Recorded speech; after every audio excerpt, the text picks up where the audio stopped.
Masechet Kiddushin, Daf Yud Bet Amud Bet, on va commencer par le dernier quart de la page de Amud Aleph. Amar Shemuel Kidesha Bitmara Filu Omet Kor Temarim Bedinar Mekudeshet Haishin Nan Shema Shava Pruta Bemadai. Shmuel nous enseigne une halakha par rapport à ce que la Mishnah dit au nom de Beth Hillel. Pour épouser une femme avec de l'argent, il faut lui donner soit une pruta, soit un objet qui a une valeur de pruta. Shmuel, qu'est-ce qu'il nous enseigne comme hidouche phénoménal? C'est qu'il est possible qu'une femme soit mekudeshet, bien que la valeur de l'objet était inférieure à pruta.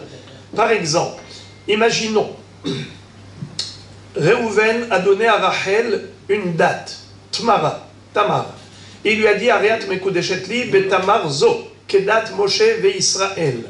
Et on sait que cette date, elle vaut moins d'une pruta. Comment on sait qu'elle vaut moins d'une pruta?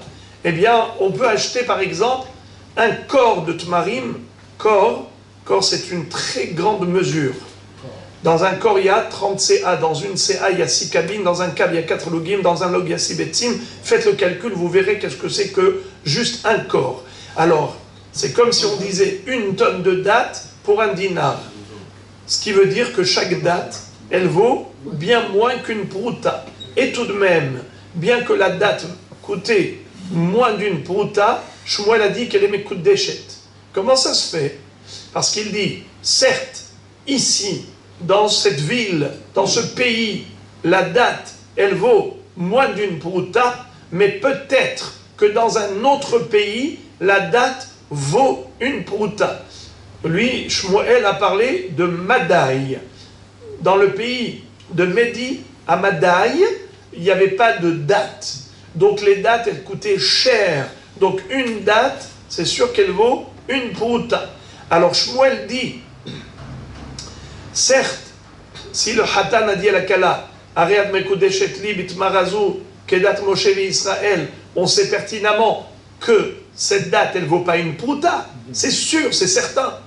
Mais étant donné qu'il est possible que dans une région du monde où il n'y a pas de date, là-bas, la date, même unique, elle vaut plus d'une pruta, eh bien, c'est la raison pour laquelle elle est mekudeshet, même ici. Alors, la Gemara pose une question qui saute aux yeux. Veha anan tenan bet Hillel omrim bepruta ou beshave pruta. Comment Shmuel peut dire une chose pareille? Mais lui, Shmuel, c'est un Émora, il ne peut pas contredire une Mishnah.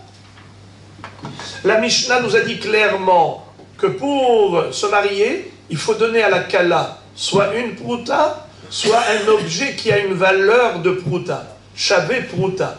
Sous-entendu, c'est que même pour les objets, si l'objet coûte moins d'une pruta, elle n'est pas mekudeshet. Et on ne raisonne pas, comme a dit Shmuel, en disant, même si ici ça ne coûte pas une pruta, mais peut-être qu'ailleurs ça vaut une pruta. On ne dit pas ça. On va d'après le lieu et le moment. Si ici ça coûte moins d'une pruta aujourd'hui, eh bien elle n'est pas mekudeshet. Puisque la Mishnah a exigé shavé pruta, bipruta ou bishve pruta, ou bien de l'argent, ou bien un objet qui a une valeur de pruta. Mais d'après Shmuel, on n'a pas besoin que l'objet vale une pruta. D'après Shmuel, même si l'objet ne vaut pas une pruta, elle est mekudeshet, car peut-être que dans un lieu lointain de la planète, il se trouve un endroit où là-bas, ce même objet se vend à plus d'une pruta. Alors elle devrait être mekudeshet dans tous les cas de figure. Pourquoi la Mishnah a exigé que l'objet coûte pruta? C'est une kushia contre Shmuel. Shmuel va répondre très joliment. La kashia, ce n'est pas une kushia. Ha bekidushe vadai, ha bekidushe ça fait. C'est-à-dire, ça dépend. Tu parles de kiddushin vadai ou bien de kiddushin besafek. C'est-à-dire, ce que Shmuel voulait dire, c'est pas qu'elle est mekudeshet bevadai. Il a voulu dire Quel est Mekudeshet Misafek? C'est-à-dire, étant donné qu'il se peut que dans un autre endroit de la planète, cet objet a une valeur de prouta, peut-être oui, peut-être non. Alors imaginez-vous par exemple, deux hommes, Réhouven et Moshe. Réhouven a donné à Rachel une date. Il lui dit, Hareat mekudeshet li bitmarazo kedat Moshe Israël. Combien elle vaut cette tmara? On ne sait pas. Combien elle vaut? Ça dépend d'où elle vient. Moins d'une prouta. Non, ici c'est sûr qu'elle est moins d'une prouta. Ici c'est sûr qu'elle est moins d'une prouta. Ensuite, Moshe, il dit à Rachel, il lui donne une vraie bague très belle qui vaut une prouta. Hareat mekudeshet li betabazo kedat Moshe Israël. Le premier a donné une date, le second a donné une bague. Le premier il a donné une date qui vaut moins d'une prouta, le deuxième a donné une bague qui vaut une prouta. À qui est les Mekudeshet? Deuxième. Avec la bague. Deuxième. Avec la bague. Vous avez tous répondu faux. Alors, il n'y a pas de mahloket. Alors, c'est très simple. Elle est Safek Mekudeshet la Rishon, Safek Mekudeshet la Sheni. Pourquoi? Étant donné que Shmuel a dit Safek Mekudeshet, pourquoi? Car quand il lui a donné une date, certes ici elle vaut moins d'une prouta, mais peut-être que dans un pays du monde où il n'y a pas de date, là-bas ça vaut une prouta. Puisque là-bas ça vaut une prouta, alors elle est peut-être Mekudeshet. Mais tu n'es pas sûr qu'il y a un endroit dans le monde où cette date vaut une prouta. Puisque tu n'es pas sûr, alors elle est Safek Mekudeshet. C'est ce qu'on vient de dire. La Mishnah a parlé de Vadaï Mekudeshet. De quoi a parlé la Mishnah? De quelqu'un qui donne un objet de valeur qui a une prouta au moins. Alors elle est Vadaï Mekudeshet. Shmuel qui a dit Safek Mekudeshet, de quoi il parlait? De quelqu'un qui a donné un objet qui a une valeur inférieure à prouta. Alors pourquoi Safek Mekudeshet? Car on raisonne ainsi. Peut-être que cet objet a une valeur de prouta quelque part dans le monde. Alors puisque c'est peut-être, ce n'est pas sûr, alors il est Safek Mekudeshet. Réhouven a donné un objet dont la valeur était inférieure à une prouta ici, mais peut-être que cet objet a une valeur ailleurs. Alors qu'est-ce qu'elle est? Safek Mekudeshet à Réhouven. Maintenant Moshe lui a donné une bague qui vaut une prouta. Est-ce qu'elle est Mekudeshet à Moshe? Oui ou non? Eh bien si vous dites oui, c'est faux. Vous dites non, c'est faux. Safek, étant donné qu'on ne sait pas si elle est Mekudeshet au premier, alors on ne sait pas si elle est Mekudeshet au deuxième. Car si elle est Mekudeshet au premier, alors elle n'est pas Mekudeshet au deuxième. Car une femme qui est mariée, même si elle a donné son doigt à quelqu'un d'autre, et ce quelqu'un d'autre lui a dit Ariat Mekudeshet li betabadzo, ça ne sert à rien, elle est déjà mariée. En kidushin tofsin behayve kritot, c'est une échet ish. Mais peut-être qu'elle n'est pas Mekudeshet à Réhouven. Et si elle n'est pas Mekudeshet à Réhouven parce que il n'y a aucun endroit dans le monde où cet objet vaut une prouta. Donc si elle n'est pas Mekudeshet à Réhouven, forcément elle est Mekudeshet à Moshe. Alors puisqu'on a un Safek, alors peut-être qu'elle est Mekudeshet à Réhouven, peut-être qu'elle est Mekudeshet à Moshe, elle est interdite aux deux.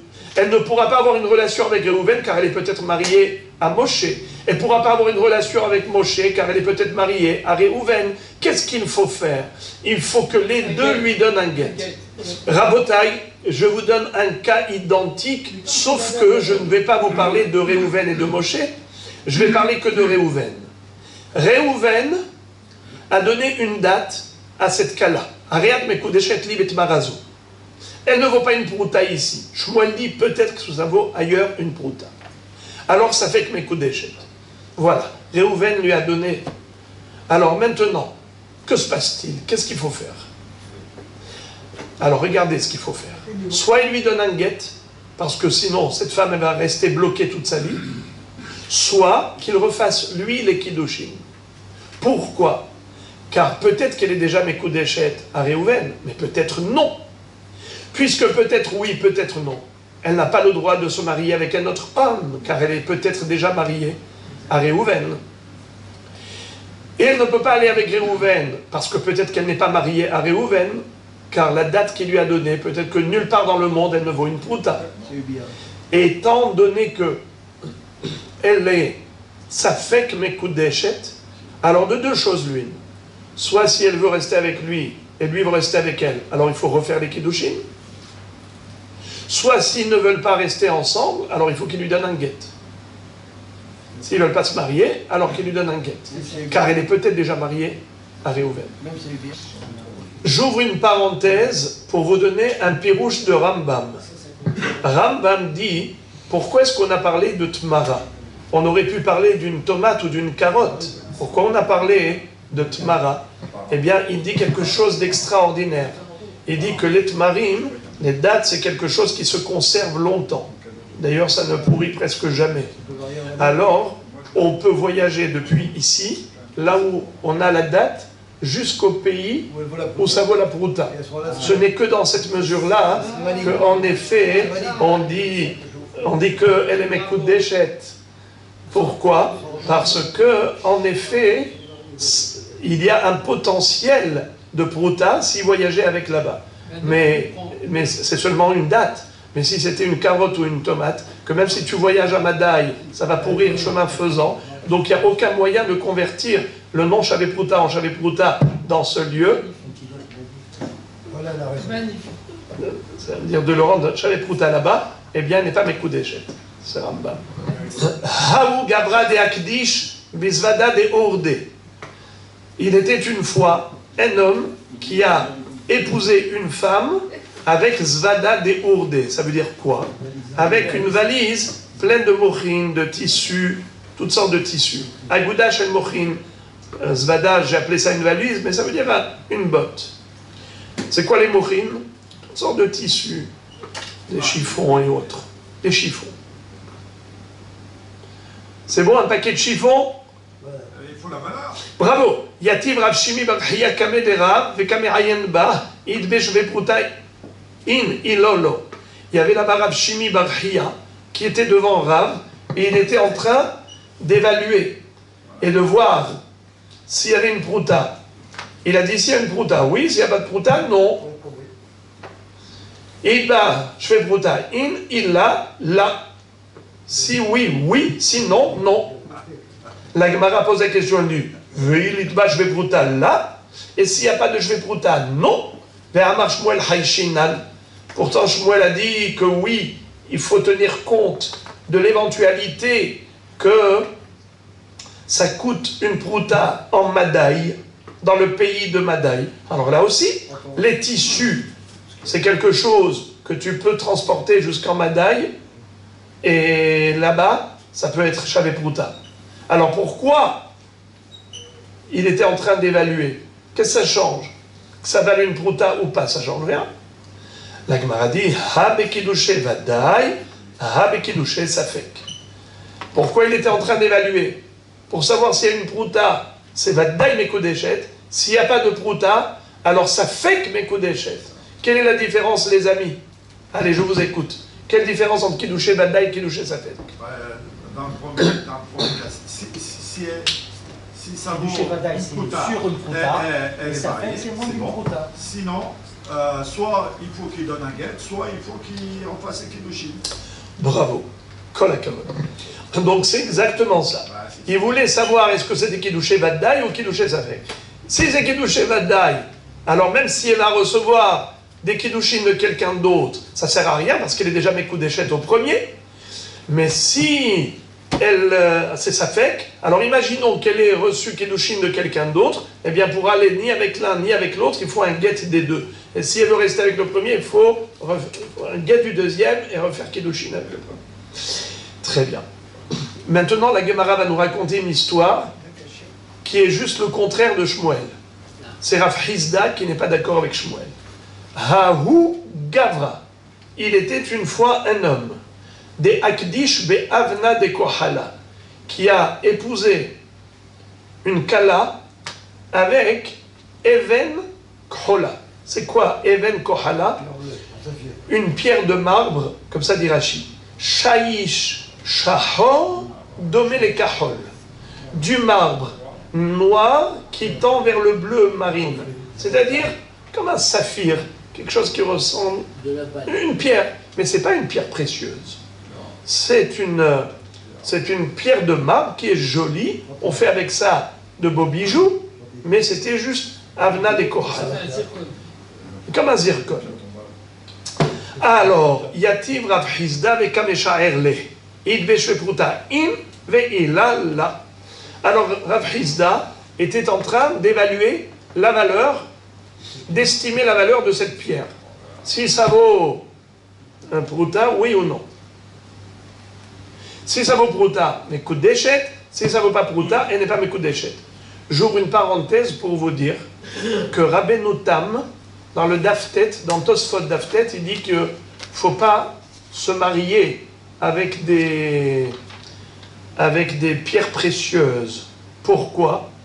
Parce que la Kala, elle peut croire que ça coûte cher et en réalité ça ne les vaut pas.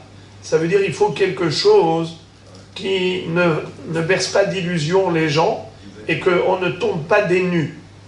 Regardez, je vous lis Tosfot dans Daftet Amoud Aleph.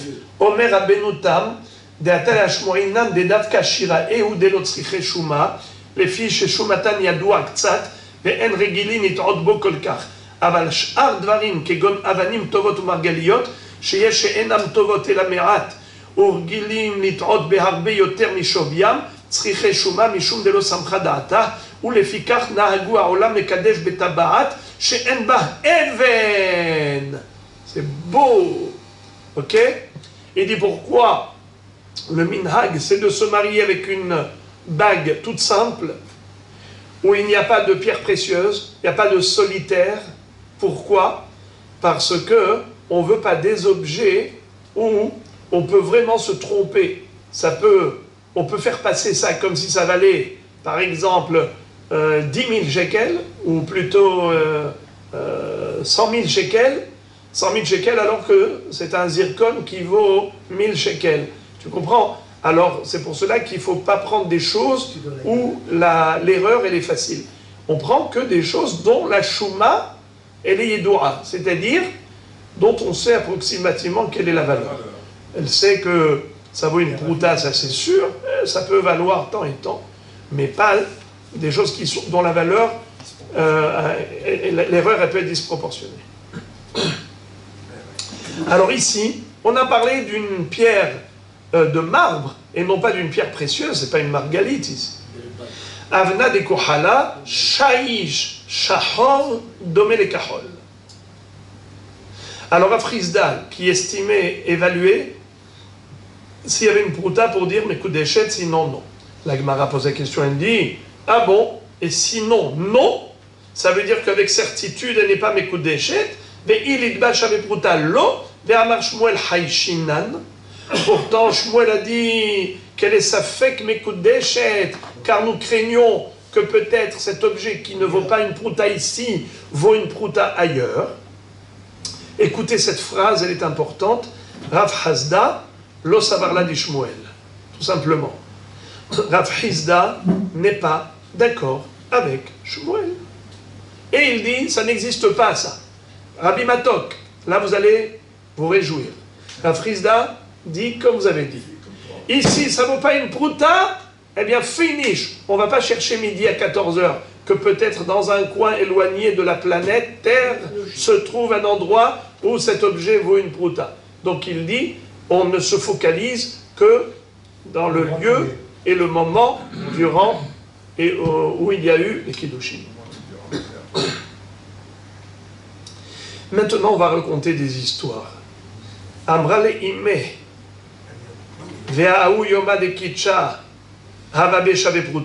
Alors ici, il y a une version, regardez le petit hé que vous avez. C'est pas imme, mais plutôt imma. Écoutez ça.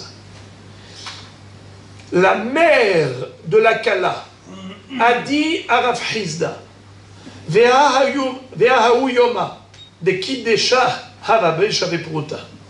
Regardez ce qu'elle lui a dit.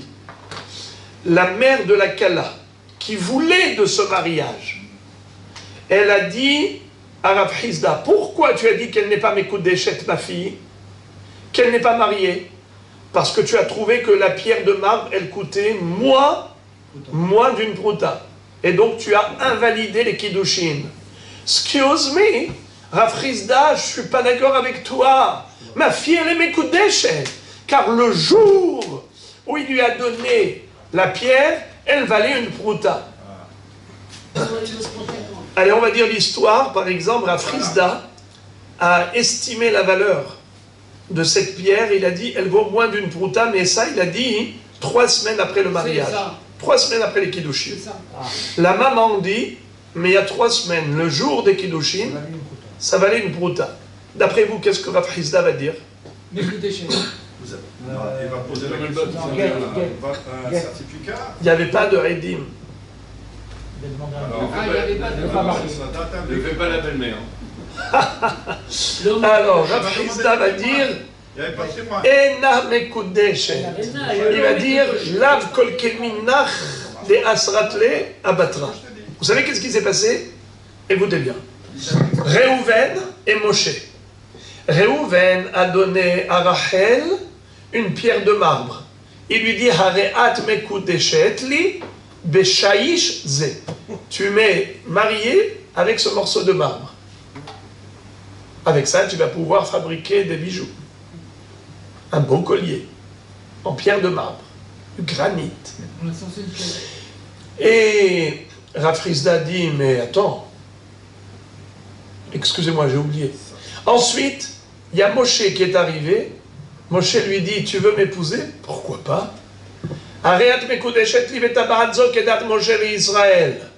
Ensuite, on va voir Rav Hizda. On lui pose la question, à qui elle est Mekudeshet, au premier ou au deuxième? Alors Rav Hizda dit, donnez-moi la pierre du premier. Si elle vaut une prouta, elle est Mekudeshet au premier. Si elle ne vaut pas une prouta, elle est Mekudeshet au deuxième. Rav Hizda dit, eh bien, elle ne vaut pas une prouta. Elle est Mekudeshet au deuxième. La belle-mère, la mère de la fille va dire, non, elle est Mekudeshet au premier. Car le jour où il lui a donné, ça valait une prouta. Le premier lui plaisait davantage à la belle-mère. Alors elle lui dit, ça valait une prouta. Rav Hizda lui dit, tu n'es pas Ne'emenet. Tu n'es pas crédible. S'il y avait 2 témoins hommes qui venaient nous donner la valeur, ok, mais là tu n'es pas crédible.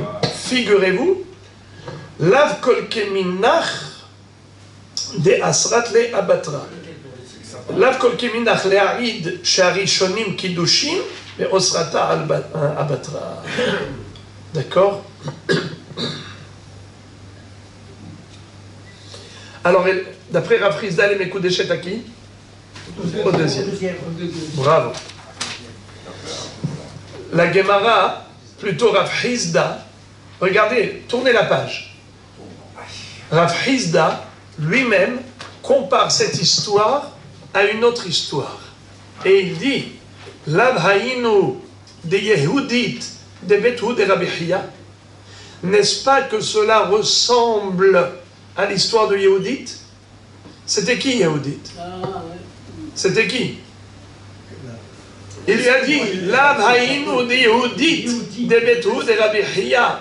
Il lui a dit, mais c'est exactement comme l'histoire de Yehudit. C'était qui Yehudit? C'était la femme de Rabbi Chia. Elle se nommait aussi Yehudit. Il n'y a pas que Yehudit, la fille de Yohanan Kohen Gadol de l'histoire de Hanouka. Yehudit, il y en a plein. Alors ici on nous dit que la femme de Rabbi Chia s'appelait Yehudit. Figurez-vous qu'elle, elle avait que des jumeaux ou des jumelles. Des Haviala Tsahar Leda. Elle avait des accouchements très difficiles. Comme dit Rashi, Shaita Yoledet Teomim, de Amar Mor, Yehuda Hizkiya Ahe, Pazi Vetavi Ahvata. Rashi nous dit, les 2 frères jumeaux, qui étaient les fils de Rabbi Chia, comment s'appelaient-ils? Yehuda et Hizkiya. Il avait aussi 2 filles, Rabbi Chia. Comment elles s'appelaient? L'une, elle s'appelait Pazi, et l'autre, s'appelait Tavi. C'est Tavi. Et Pazi. D'accord? Alors regardez. Vas-y, fais ta vie. Pazi et Tavi, c'était les deux sœurs jumelles. Yehuda et Chizkia, c'était les deux frères jumeaux. Eh bien, elle en avait marre d'avoir des enfants. Elle ne voulait plus avoir de relation avec son mari pour ne plus tomber enceinte. Qu'est-ce qu'elle a fait pour ne plus avoir de relation avec lui? Elle est venue le voir et lui a dit: mon cher ex-mari, je suis désolé de t'annoncer aujourd'hui une nouvelle troublante. Tu sais que j'étais interdite pour toi. Malheureusement, je suis Eshet Ish. Ma mère, plutôt mon père, m'avait déjà donné en mariage à un autre homme quand j'étais petite. C'est ma mère qui me l'a raconté. Et donc, on n'a plus le droit de rester ensemble. C'est grave pour les enfants. Désolé, Rabbi Chia. Tes enfants sont des mamzerim. Yehuda et Chizkia. Ta vie et Pazi sont des bâtards. Eh bien, on ne peut plus avoir de relation. Je suis interdite. Que va répondre Rabbi Chia? Il va lui dire: ta mère n'a pas le pouvoir de m'interdire ma femme. Elle n'est pas crédible. Il faut 2 témoins pour une chose pareille. Là, elle est venue toute seule. Ta mère racontait une histoire pour m'interdire ma femme. Impossible. Tu es ma chère épouse et on vivra de longues années ensemble et avoir beaucoup d'enfants. Ils vécurent heureux. Alors, la Maïno de Yehudi, de Betrou, de Rabbi Chia, de Avialet Tsahar Leda, elle avait des accouchements difficiles. Amrale, un jour, elle lui a dit: Amrali M, elle m'a dit: maman, Kabil Bach Avour Kidouché Kizutart. Ma mère m'a raconté, elle m'a dit à moi: tu sais ma fille, ton père avait reçu des Kiddushin pour toi quand tu étais petite. Vous le savez, qu'un père a le droit de donner sa fille en mariage quand elle est petite, jusqu'à l'âge de 12 ans et demi. Eh bien, c'est le cas. Eh bien, je ne l'ai pas su, c'est ma mère qui me l'a raconté un peu trop tardivement. En attendant, on a vécu Beissour et on a eu des mamzerim. Alors, lâche-moi. Amarla, lav kol keminach de imach de asar lach ilavai. Ta mère, elle n'a aucun pouvoir de te rendre interdite à ton mari. Elle n'est pas crédible. Qui a raconté cette histoire? Rav Hizda. Pourquoi? Pour dire qu'une femme n'est pas crédible pour venir interdire une femme à son mari. De la même façon que la belle-mère de Rabbi Chia ne peut pas interdire la femme de Rabbi Chia à Rabbi Chia, ainsi la femme qui veut interdire sa fille à son deuxième mari, plutôt au deuxième Hatan, elle ne peut pas lui interdire. Pourquoi? Elle est en train de dire qu'elle était déjà mariée au premier et pas au deuxième. Alors que, selon notre évaluation actuelle, la pierre, elle vaut moins d'une prouta. La pierre de marbre avec laquelle le premier a épousé Rachel, Réhouven a épousé Rachel, avec une pierre qui vaut moins d'une prouta. Et ensuite, Moshe a donné une bague qui valait une prouta à qui? À la jeune fille. Il me dit: arrête, me koudeshet li tabarzu kedat Moshe l'Israël. Qu'est-ce qu'elle fait, la mère? Elle dit: non, non, non, elle n'est pas mariée au deuxième, elle est mariée au premier, qui lui avait donné la pierre de marbre. Parce que le jour où il lui avait donné, ça valait une prouta. Rav Hizda lui dit: tu n'es pas crédible pour dire que ça valait une prouta, et donc mariée au premier, et donc interdite au deuxième. Tu viens interdire cette femme qui est légitimement mariée au deuxième, en prétendant qu'elle était déjà mariée à un premier. Lav kol keminach. Ça ne dépend pas de toi. C'est-à-dire que tu n'as aucune crédibilité. La Torah ne t'a pas accordé crédibilité, tu n'es pas témoin pour cette histoire. Tu ne peux pas rendent une femme interdite à son mari. Donc Rav Hizda se sert de l'histoire de Rabbi Hiya pour dire que la femme, elle n'est pas crédible, pour dire que ce jour-là, ça va aller autrement. Mais Rabotai, ce qui est sûr, c'est que Rav Hizda n'est pas d'accord avec Shmuel. Car selon Shmuel, même si on est sûr que ça vaut moins d'une prouta, même le jour des Kiddushin, elle est safek mekudeshet. Elle ne peut pas aller avec le deuxième, car peut-être qu'elle est mariée au premier. Pourquoi elle est mariée au premier? Car peut-être que dans une région lointaine, cette pierre vaut une prouta, même si ici, elle ne vaut pas une prouta. Ça veut dire que, frontalement, Rav Hizda s'oppose à Shmuel. Shmuel dit qu'on tient compte d'une valeur de prouta éventuelle dans une région lointaine, même si ici, cet objet ne vaut pas une prouta. Rav Hizda dit, ça ne marche pas comme ça.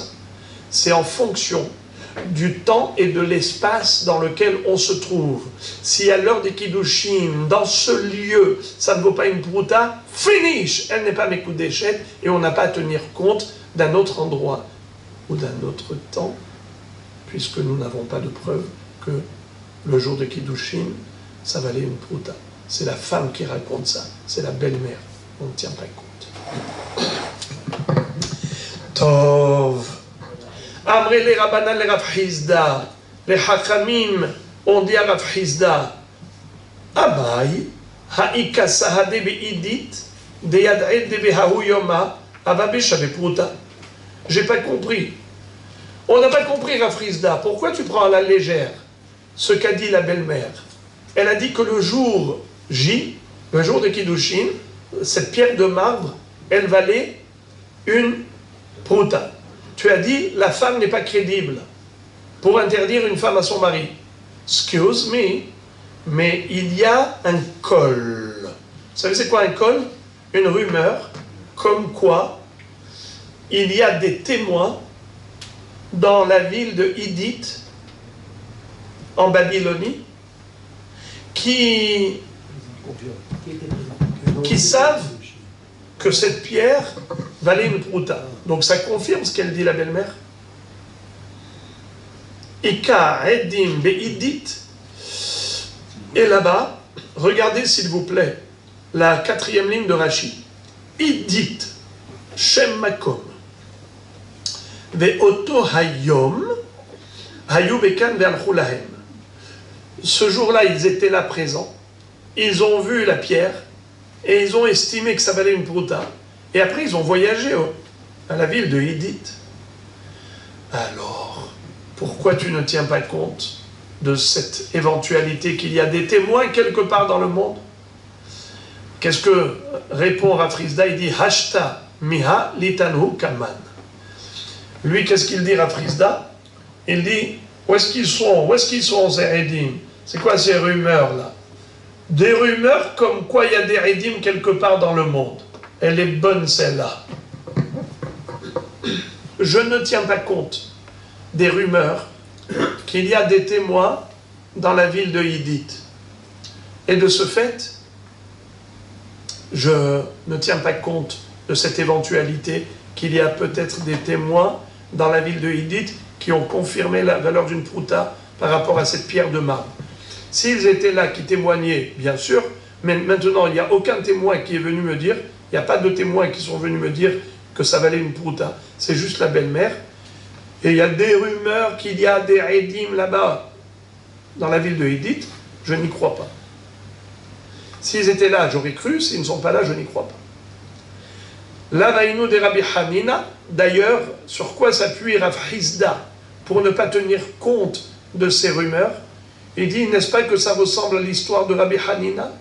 De'ama Rabbi Hanina, Edeha, Betzad Astan, Vete Aser. Qu'est-ce que ça veut dire? Vous savez, les amis, qu'une jeune fille qui a été avec un goy, elle est interdite au Kohen. Vous savez, les amis, qu'une jeune fille juive qui a été prise en captivité par un goy, elle est interdite au Kohen car peut-être qu'il a abusé d'elle. Et donc, dès qu'un goy a une relation avec une juive, il a rendu zona, et par conséquent, elle est interdite au Kohen. Il était une fois une histoire triste. Les filles de Shmuel, le Hacham, ces filles ont été prises en captivité par des goïms. Lorsqu'elles ont été libérées plus tard, peut-être rachetées ou libérées, qu'est-ce qui s'est passé? Elles ont eu des propositions de shidur avec des Kohanim, sachant que elles ne pourraient pas se marier avec un Kohen. Qu'est-ce qu'elles ont fait? Elles ont dit à leurs preneurs d'otages, ne venez pas, vous présenter au Beddin pour demander qu'on nous rachète et ainsi de suite, pour nous vendre, parce que on risque d'être interdite à des Kohanim. Restez dehors. Et prise en captivité, vous ne savez pas. C'est elle qui est venue nous le raconter. On a une règle. Quand c'est la personne elle-même qui crée le problème, elle peut aussi donner la solution. C'est elle qui a dit « Shevuya Haïti ou Tehora Ani ». J'étais captive, mais je suis restée pure. Le goy ne m'a pas touché. On peut la croire. Quand est-ce qu'elle est interdite? Que si on a 2 témoins, comme quoi elle était prise en otage par un goy. Alors écoutez ce qui s'est passé avec Rabbi Hanina. Rabbi Hanina a dit, la fille de Shmuel, elle est cachère pour un Kohen. La deuxième fille, elle rentre au Beddin. Elle dit, Morei Verabotai, j'étais shvouya, je suis restée pure, le goy ne m'a pas touché. Et ils ont dit, elle aussi, elle est cachère pour un Kohen. Arrivent des gens, ils disent à Rabbi Hanina, il y a des témoins en Babylonie. Comme quoi elles étaient chevouillottes, comme quoi elles étaient prises en captivité. Alors, on a une règle. S'il y a des Haïdim qui ont vu qu'elle était prise en otage, elle n'est plus crédible lorsqu'elle dit que le goy ne l'a pas touchée. Ce n'est que lorsque c'est Hapéché Assar ou Hapéché Etir qu'elle est Néhéménet, que c'est seulement lorsque c'est elle qui nous raconte le problème de la captivité, et c'est elle qui retire le problème en disant « il ne m'a pas touché », c'est là qu'elle est crédible. Mais dans la mesure où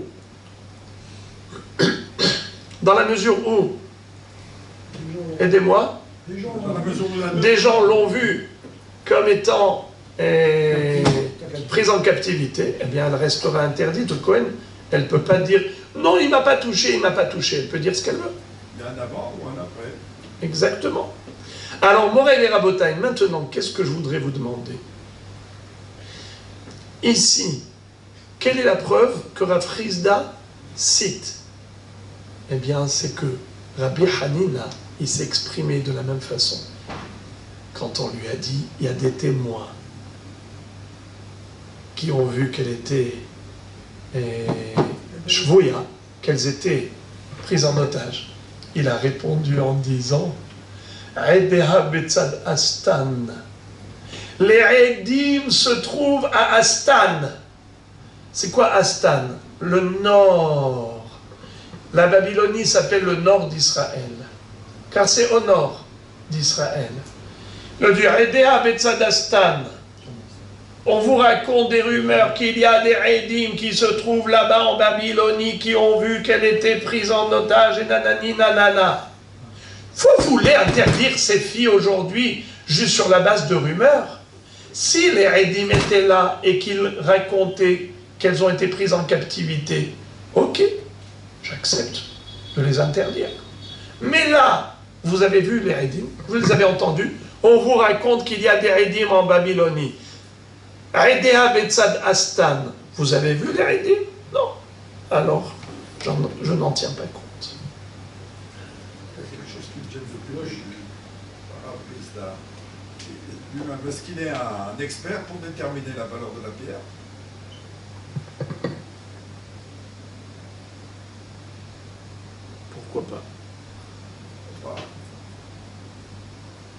pourquoi pas. On dit Shamaï, on dit un Shamaï au principe. Ça repose sur un écart, un petit écart. Donc, yes. Répondez vous-même à votre question. Il s'est considéré comme le Shamaï. Il a fait évaluer. Qui veut répondre? Ah, s'il a pu évaluer. Bravo, c'est la réponse.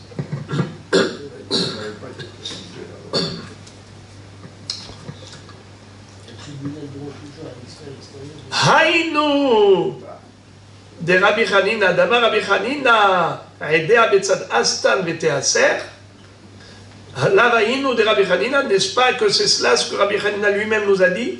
Que si les Edim se trouvent du côté du nord et ils ne viennent pas pour témoigner, et nous maintenant on va interdire cette femme, parce que peut-être il y a des Edim là-bas, quand ils viendront, on les entendra, on les écoutera. Mais là maintenant, on ne va pas tenir compte d'une éventualité incertaine. Abaye verava, los viralehu lehad Rav Chisda. Im hekelu bishvuya de minav la nafsha gabe shabbai nakel ve'eshet ish. Qu'est-ce que ça veut dire? Abaye Rava n'était pas d'accord avec Rav Chisda d'autoriser les filles de Shmuel à se... Pardon, excusez-moi. D'autoriser cette femme qui s'est mariée avec la pierre de marbre à son deuxième mari. Celui qui lui a donné Shavet Prouta. Parce qu'il a dit, le mariage avec le premier, c'est un mariage invalide, vu que la pierre de marbre ne valait pas une Prouta, donc elle est mariée au deuxième. Pas besoin de guette ni rien du tout. Parce qu'il a invalidé le premier mariage, donc il a validé le deuxième mariage. Abaye et Rava n'étaient pas contents. Ils ont dit non. Là, on parle de Eshet Ish. C'est trop délicat. C'est trop grave. Comment, Rav Chisda, tu te permets de permettre cette femme à son deuxième mari sans demander guette, sans aucune humra, tout va bien. Mais peut-être que c'est vrai ce qu'ils ont dit, qu'il y a des Eidim, Betzad Estan, des Eidim en Iddit, qui disent que ça valait une prouta le jour du mariage, même comme elle a dit la belle-mère. Qui te dit que non? Ah, tu t'es appuyé sur l'histoire de Rabbi Hanina avec les filles de Shmuel, mais les filles de Shmuel, c'est que des Rabbanan. Pourquoi? Parce que là-bas, on parle de Shvouya. La Shvouya, c'est pas sûr que le Goy a une relation avec elle. Pourquoi ce n'est pas sûr que toutes les filles captives ont été violées par le preneur d'otages, étant donné que Menavla Nafsha Gabe Shabbai. Menavla Nafsha Gabe Shabbai. Elle est considérée comme méprisée aux yeux du preneur d'otages. Pourquoi? De deux choses l'une. Soit psychologiquement, comme le preneur d'otages, il les prend comme des prisonnières, donc il considère qu'elles n'ont aucune valeur, ces filles. Il les considère comme moins que rien, donc elles ne sont pas attirantes. Soit, elles-mêmes, pour ne pas se faire violer, elles se rendent écœurantes aux yeux du Shabbai, aux yeux du preneur d'otages. Elle essaye de se rendre méprisable. Comment? Elle s'habille mal, elle se salit, elle se rend dégoûtante. Comme ça, le Shabbai, qu'est-ce qu'il va dire? Dégoûtante. Donc, il ne va pas la violer. C'est comme ça que on considère et on présume que de manière générale, il n'y a pas de certitude que le Shabbai l'a violée. Donc quand elle te dit, elle te confirme qu'elle n'a pas été violée, alors tu peux croire à péché Assar ou à péché Tir. Et même si on te dit qu'il y a des Eidim, Betzadastan, il y a des Eidim là-bas, au lointain, qui savent qu'elle a été violée, tu ne prends pas en considération ces Eidim. Pourquoi? Parce que tu es méquille, mais pas dans quelque chose de grave. Parce que tu sais pertinemment qu'une jeune fille Shvouya, en général, elle n'est pas violée par le goy. Donc tu peux la permettre au Kohen. Mais là, Eshet Ish, c'est une histoire d'un petit écart de valeur de la pierre. Chalet Prouta, moi de Prouta. Toi maintenant tu vois qu'elle ne vaut pas Prouta. Mais on te dit que le jour des Kiddushin, ça valait une Prouta. Alors tu as dit la mère n'est pas crédible. Ok, dans la ville de Hiddit, qui confirme ce qu'elle a dit. Comment tu peux t'en négliger? Là-bas, Rabbi Hanina n'a pas tenu compte de Edim Betzad Astan, même si les Edim ne sont pas là, on aurait pu prendre en considération les Edim qui sont au lointain. Mais il a dit non, je ne prends pas en considération cette éventualité qu'il y a des Edim au lointain. Pourquoi? Parce qu'après tout, dans l'absolu, elle est permise. Car même si les Edim venaient et nous disaient qu'elle était prise en captivité, ce n'est pas une certitude qu'elle soit interdite au Kohen, car en général, le preneur d'otage, il ne va pas avec la captive, car elle est dégoûtante. Mais là, s'il y a des Edim vraiment, que ça valait une prouta, alors c'est une Eshet Ish. Comment tu autorises une Eshet Ish au deuxième qui lui a donné une bague, mais peut-être qu'elle est déjà mariée au premier. Peut-être que Bémet, il y a des Edim dans la ville de Hiddit. La Gemara raconte l'histoire, la suite de l'histoire. Ishte'al meha'i mishpacha besura uparshu rabanan mina. Vela mishum de svira lehu de Shmuel, et là mishum de svira lehu ki Abaye verava. C'est-à-dire, finalement, cette famille-là, qui est née à partir de ce mariage qu'a autorisé Rav Hizda,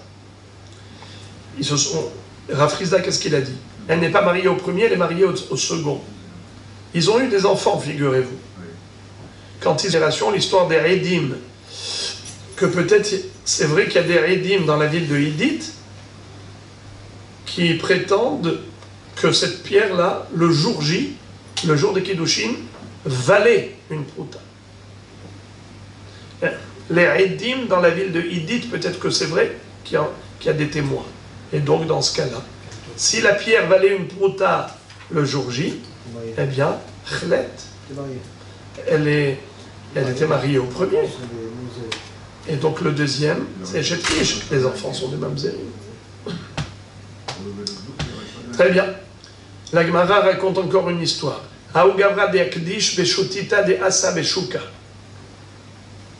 Il était une fois un homme qui a pris une branche de myrte et il a épousé une femme dans la rue. Une jeune fille. Il a dit, dis-moi, tu veux m'épouser? Oui. Tiens, avec cette branche de myrte.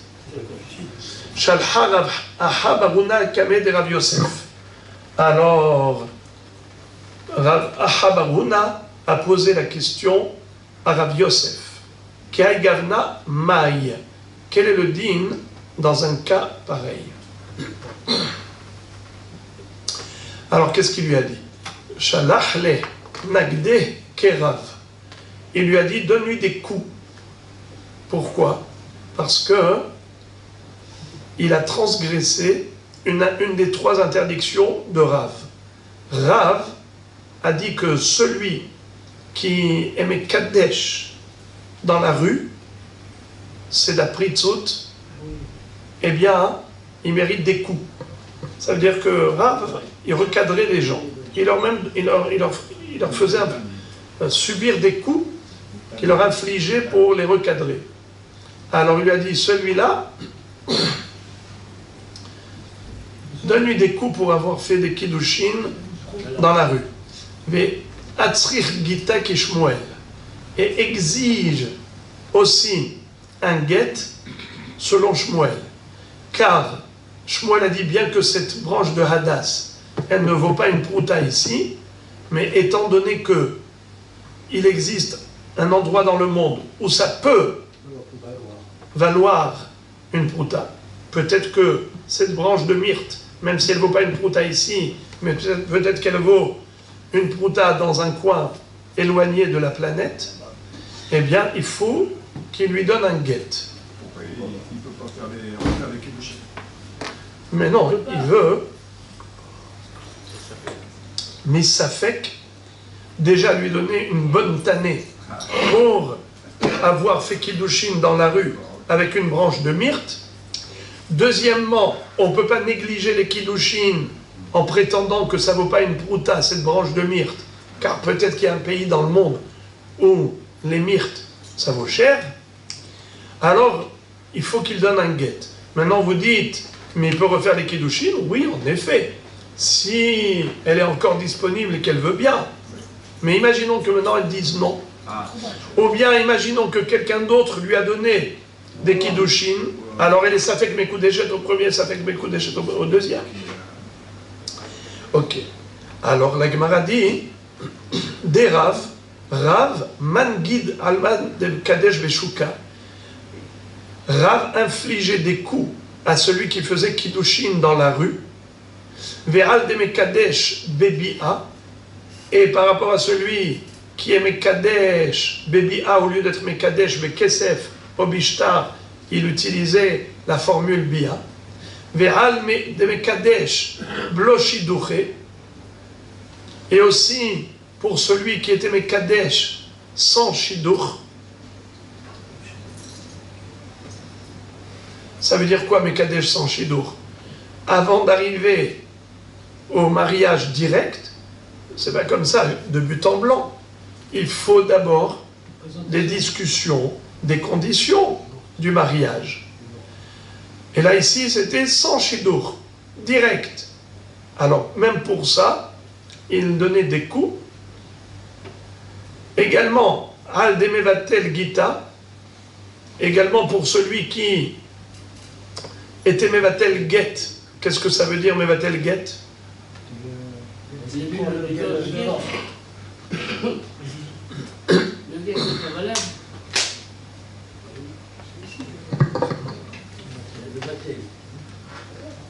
Il annule le get.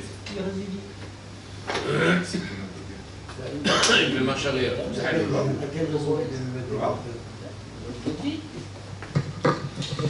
Imaginons que le mari qui a envoyé un guet à sa femme par un shaliach, ensuite il a dit au shaliach, j'annule la shlichut, j'annule le guet.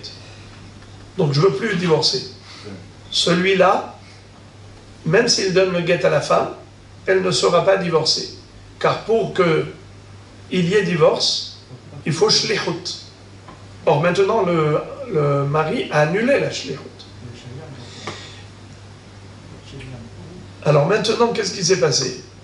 Imaginons que le mari a annulé le shaliach, il lui a dit « Batelo ». Et après ça, il a tout de même donné le guet. Est-ce qu'elle est Megouréchet? Non. Maintenant, le risque, il est le suivant. C'est que ça, le Rav disait « Retire-lui le guet !»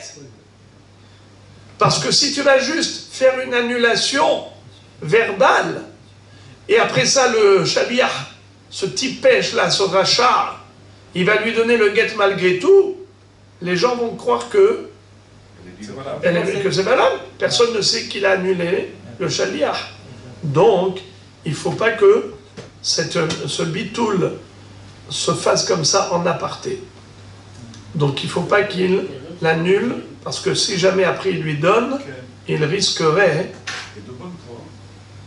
de, comment on appelle ça, d'avoir des mamzerim, permettre à son épouse de se marier.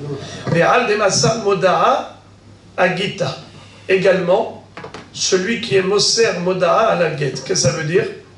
Celui qui dit ce guette, on m'a forcé, il va voir des gens dehors, il dit, vous savez, là, il m'oblige à donner le guet à ma femme, je ne veux pas divorcer. Eh bien, ça s'appelle un guet meroussé. Est-ce que le guet est caché quand on force quelqu'un à écrire le guet? Non. Là, ici, il est en train d'être moser moda. il transmet une déclaration pour annuler le guet que le Beddin lui demande d'écrire à sa femme. Celui qui est Moser Moda, il lui donnait une tannée. Ve'al demetzaer shloha de Rabbanan. Également, celui qui faisait souffrir l'huissier de justice. C'est-à-dire, quand l'huissier de justice venait lui apporter la convocation, il commençait à le matraquer. Il prenait un bâton et commençait à frapper l'huissier. Tu es venu pour me convoquer? Bien, tu vas voir de quel bois je me chauffe. Alors, celui-là, il le faisait venir au Beddin et lui infligeait également des coups. Également, Ve'al de Hala Shamta, il avait la Tinyomin.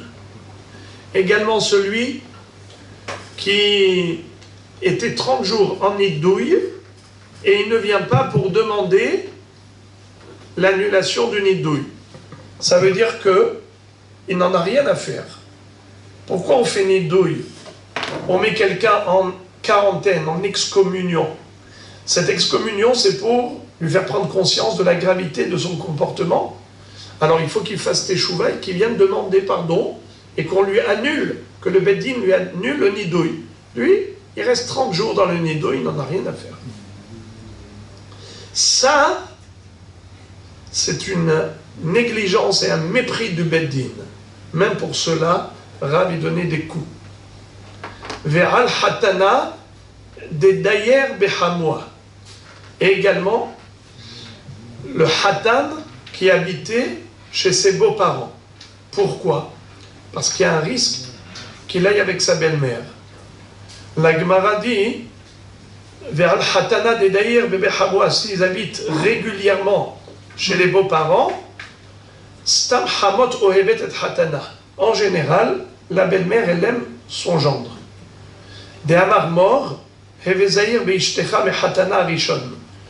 Comme dit la Gemara, fais attention par rapport à ta femme concernant ton premier gendre.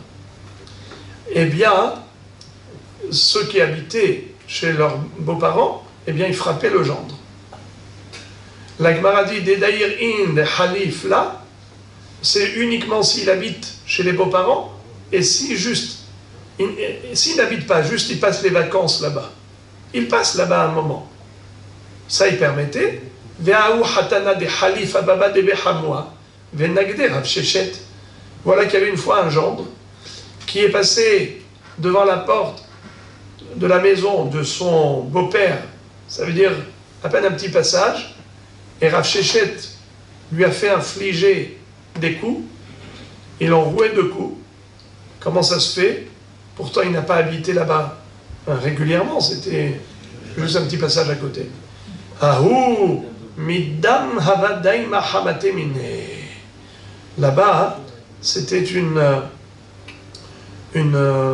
belle-mère qui était suspecte. Les gens parlaient beaucoup, il y avait beaucoup de rumeurs par rapport à cette belle-mère et son gendre. Étant donné qu'il y avait un mauvais shem, alors ils ont dit, là, tu n'as même pas le droit de passer chez les beaux-parents, parce que, d'après ce qu'on a entendu, tu as des relations avec ta belle-mère, alors interdiction formelle même de passer occasionnellement là-bas. Nehardere amre bekulehu le menagedra. Nehardere dit, non, on n'est pas d'accord avec cette version qui dit que Rav est frappé pour pour 7 comportements négatifs qu'on vient d'énumérer. Eux, ils disaient, Bekulehu le menagedra est là, al demekadesh bebiablo shiduche, veika de amre, la filu beshiduche nami, meshum pritzuta. Il disait que Rav ne frappait que pour celui qui était Mekadesh Bebia et sans Shidduch. C'est quoi sans Shidduchim? Sans préparation et convention préalable où on fait tout un Shidduch en parlant des conditions du mariage. Il vient directement, dis-moi, tu veux m'épouser? Oui, allez, immédiatement. Ça, c'est là-dessus qu'il frappait. Et d'autres disent que même s'il y avait un shidduch auparavant, le fait d'avoir employé cette formule d'acquisition, c'était une raison pour laquelle Rav allait frapper le bonhomme. Parce qu'il disait, interdit de se marier B-B-A, même s'il y avait eu shidduchim auparavant, même s'il y avait eu des conventions au préalable.